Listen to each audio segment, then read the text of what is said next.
Hello students, कैसे हैं आप सब। आशा करती हूँ आप बहुत ही अच्छे होंगे और आपकी पढ़ाई बहुत ही अच्छे से चल रही होगी। तो मैं मीता सिंह, रुचि क्लासेस 71 में आपका फिर से बहुत बहुत स्वागत है। तो देखिए, आपको पता है हमारी जो लेखपाल भर्ती है, वैकेंसी आई हुई है, उसमें क्या हुआ आपको 2026 में जो हमारी फिल होगी उसमें है ना, ये कितने फॉर्म फिल हो चुके हैं। और आपको इस बार है ना, आपको पता है 2025 में जिन्होंने पैट क्लियर किया है वो इस फॉर्म को फिल कर सकते हैं। तो देखते हैं इसके बारे में कि कितनी हमारी वो रह सकती है और जितने किसके पैट में कितने हैं जो इस फॉर्म को फिल कर सकते हैं। तो चलिए आइए देखते हैं। देखिए 2000 यूपी लेखपाल भर्ती 2026 लेखपाल फॉर्म की अंतिम डेट आपको पता है 28, यानी कि आज ही इसकी अंतिम डेट हो चुकी है 28 जनवरी। 28 जनवरी को लास्ट डेट होगी, मतलब इसके फॉर्म पूरे हमारे फिल हो चुके हैं।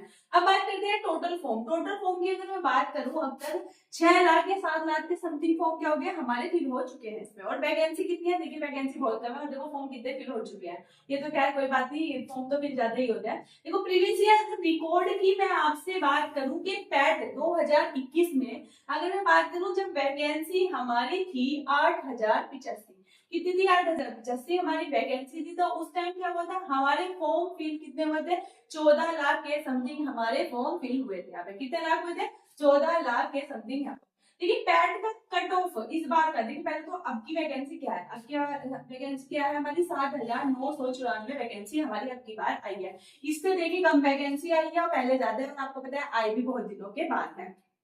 टैट ही हर साल ले लेते हैं, पर क्या होता है वैकेंसी हर साल देते ही नहीं है, आपको पता है। ऐसे ही हमारे यूपी टैट सी टैट का सिस्टम है, ले लेते हैं बट देते हैं नहीं वैकेंसी। तो योग्यता की अगर मैं आपको बताऊं, योग्यता इसमें क्या है आपको पता है, हमारे 12th पास इसमें मांगा गया है। और क्या है, पैट पैट का एग्जाम आपने दिया हो 2025 का, तो आप क्या कर सकते हैं, आप इस फॉर्म को फिल कर सकते हैं।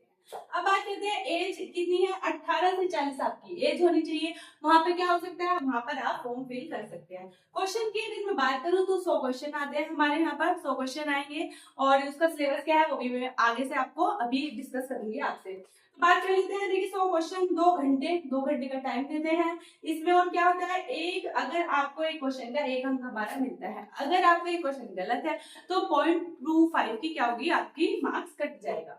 अब बात कर लेते हैं, देखिए पैट कट ऑफ अभी की, यानी कि अब जो आप फॉर्म, आपको पता है इसमें पैट का हमारा स्कोर देखा जाता है कि भाई इतना स्कोर हो गया तब आप फॉर्म फिल कर सकते हैं। फिलहाल जो इन्होंने यहाँ पर डिटेल दी है हमें, उसमें क्या बोला है, उसमें बोला है पैट 2025, यानी कि इन्होंने कुछ अभी ये नहीं बोला कि आपको ना कितनी परसेंटेज पे यहाँ पर लेंगे या नहीं लेंगे।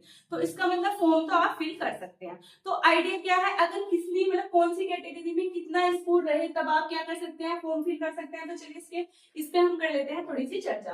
जैसे जनरल की अगर मैं बात करूं तो 45 प्लस के समथिंग आपके अगर हैं तो आप फॉर्म फिल कर सकते हैं। देखिए अगर हमें ये बता देते हैं कि है ना भाई 60% है वही फॉर्म फिल कर सकता है, तब तो एक बाउंडेशन हो जाती है। लेकिन फिलहाल यहाँ पर कोई अभी बाउंडेशन का पता नहीं है, उन्होंने इस बात को कुछ नहीं कहा है, सिर्फ ये बोला है कि पैट 2025 आपका हमने दे रखा हो और उसमें आपके मार्क्स हो। ये नहीं पूरा पूरा बोला कि कितने मार्क्स होने चाहिए। तो इसलिए जनरल ईडब्ल्यूएस या ओबीसी में आप आते हैं 45 प्लस, यानी कि 50 स्कोर है आपका, तो आप क्या कर सकते हैं, आप ये फॉर्म जरूर फिल करें। देखिए लेखपाल काफी अच्छी भर्ती होती है, पटवारी भी बोलते हैं इसको, और राजस्व की ये भर्ती होती है हमारी। और सिलेबस मतलब कंपटीशन अच्छा आता है इसमें, और जॉब भी है काफी अच्छी रहती है हमारी। अब आप एससी एसटी और फीमेल, इसमें अगर एससी का अगर बंदा है तो 40 प्लस है तो वो फॉर्म फिल करे। अगर आपका एसटी में 30 प्लस है तो वो फॉर्म फिल करे। हालांकि फॉर्म तो सबको ही फिल करना चाहिए जिसने दे रखा है, चाहे कम भी है, क्योंकि इन्होंने कुछ बताया नहीं है इस बारे में। बात करूं फीमेल कैटेगरी में तो 40 प्लस है तो वो उसे फॉर्म फिल करना चाहिए, यानी कि फॉर्म फिल तो पहले करते हैं, वो तो बाद में बाउंडेशन अगर ये करेंगे। आपको पता है ये क्या करते हैं, 40 गुना 50 गुना बच्चे क्या लेते हैं, एक्स्ट्रा लेते हैं, उसके बाद ही उसमें से उसको निकालते हैं। तो चलिए बात कर लेते हैं। अब देखिए सिलेबस है, जो पहले सिलेबस था उसमें अब काफी अंतर आया है इसके सिलेबस में। तो चलिए देख लेते हैं, डिस्कस ये करते हैं कि हमारा सिलेबस क्या क्या है इस बार आइएगा। देखिए अगर मैं इन्होंने क्या करा है, सिलेबस को 3 भागों में डिवाइड किया, भाग फर्स्ट, भाग सेकंड और भाग थर्ड। भाग फर्स्ट में बात करूं तो क्या क्या आता है, भारत का इतिहास एवं भारतीय राष्ट्रीय आंदोलन। कितने मार्क्स का आएगा, यहाँ पर आएंगे आपके 5 मार्क्स, यानी कि क्लियर आपको मार्क्स बता दिए गए हैं कि इसके इतने मार्क्स के यहाँ पर क्वेश्चन मिलेंगे आपको। बात कर लो भारतीय राज्य व्यवस्था एवं भारतीय संविधान की, तो ये कितने नंबर का है, ये आएगा हमारा 5 नंबर का। इंपोर्टेंट आपको पता है, इसके तो वैसे भी काफी इंपोर्टेंट होते हैं। लेकिन ये अच्छी बात है, उन्होंने ना ये बता रखा है आपको, ये देखना है कि कितना कितना हमें किसमें पढ़ना है, यानी कि एक को ज्यादा पढ़ लिया एक को कम कर दिया, मार्क्स के अकॉर्डिंग पढ़ना है, जितने मतलब मान लीजिए 5-5 किया तो उतना उतना ही सबको आपको पढ़ना है। अब बात कर लेते हैं भारत एवं विश्व भूगोल। भारत एवं विश्व भूगोल ये भी कितने मार्क्स का आएगा, ये आएगा हमारे 5 मार्क्स का। भारतीय व्यवस्था एवं सामाजिक विकास ये भी 5 मार्क्स का आएगा हमारा। ग्रामीण समाज एवं विकास, लेकिन आपको तो बहुत पहले की बात करूं मैं आपसे, 2014-15 में जो वैकेंसी आई थी उसमें कम से कम 25-25 में डिवाइड थे चीजें, लेकिन अब इन्होंने सिलेबस बिल्कुल ही चेंज कर दिया इस हिसाब से। तो ग्राम समाज एवं विकास जो है वो कितना है, उसके हमारे 5 मार्क्स का आएगा। बात करते हैं राष्ट्रीय और अंतरराष्ट्रीय महत्व या समसामयिक, यानी कि किसकी बात कर रहा है, ये बात कर रहा है यहाँ पर करंट अफेयर की, वो भी हमारा विज्ञान एवं प्रौद्योगिकी की बात करूं तो वो भी 5 मार्क्स की आएगी। पर्यावरण परिस्थितिकी एवं आपदा वो भी हमारी 5 की आएगी। डाटा इंटरप्रिटेशन की अगर मैं बात करूं 10 मार्क्स का। हिंदी देखिए पहले 2015 में जब आते थे तो हिंदी कितनी की आती थी हमारी 25 या 25 से एक्स्ट्रा मार्क्स की आती थी, बट अब यहाँ पर हिंदी को कुल 10 मार्क्स दिए गए हैं। अब देख ये तो भाग हो गया हमारा पहला भाग, पहले में है। भाग दूसरे में बात करूं तो क्या कंप्यूटर है सूचना प्रौद्योगिकी, यानी कि कंप्यूटर की आपको नॉलेज होनी चाहिए, यहाँ पर 15 मार्क्स का ये हमारा आएगा।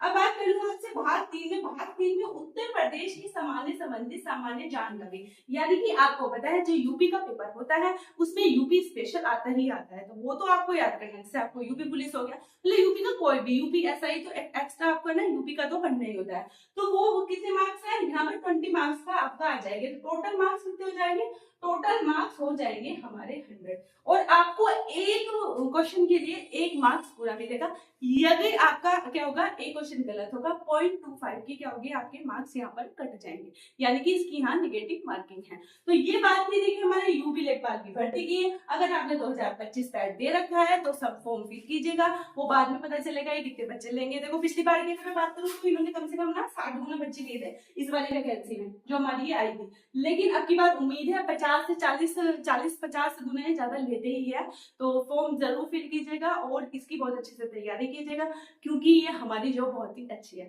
और कोई जानकारी होगी तो मैं आपसे नेक्स्ट वीडियो में शेयर करूंगी। Thank you.